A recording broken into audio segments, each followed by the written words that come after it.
മാത്രമല്ല, എതിരാളികളെ നിസ്സാരമായി കാണരുത് എന്നും 2008 അസംബ്ലി മണ്ഡലം പുനർനിർണയത്തിലെ വീഴ്ച ഓർക്കണമെന്നും CPM BJP ബാന്ധവം എന്ന യാഥാർത്ഥ്യം ജാഗ്രതയോടുകൂടി നോക്കിക്കാണണമെന്നും അദ്ദേഹം പറയുകയുണ്ടായി.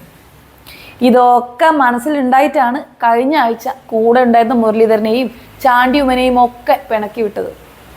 പാർട്ടിയിലെ ഏറ്റവും താഴേക്കിടയിലുള്ളവരെ പോലും കൂടെ ചേർത്തിരുന്ന 2 മുതിർന്ന കോൺഗ്രസ്സുകാരുടെ ഈ 2 മക്കളെയും പിണക്കി വിട്ടാൽ സാധാരണക്കാരായ അണികൾ പാർട്ടിക്ക് വേണ്ടി ധീരമായ പ്രകടനങ്ങൾ കാഴ്ചവെക്കും എന്നാണോ നേതാക്കന്മാർ കരുതിയിരുന്നത്?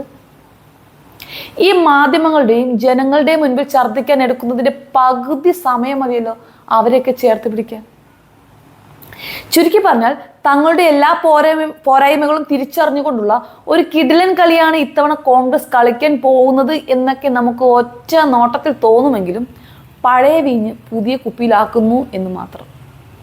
എന്തായാലും പൊതുവെ ഒരുത്തൻ പറയുന്നത് മറ്റൊരുത്തൻ അംഗീകരിക്കാത്ത പാർട്ടി ആയതുകൊണ്ട് തന്നെ KCയുടെ ഈ വാക്കുകൾ എത്ര പേര് മുഖവിലേക്ക് എടുക്കുമെന്ന് നമുക്ക് കാത്തിരുന്ന് തന്നെ കാണാം.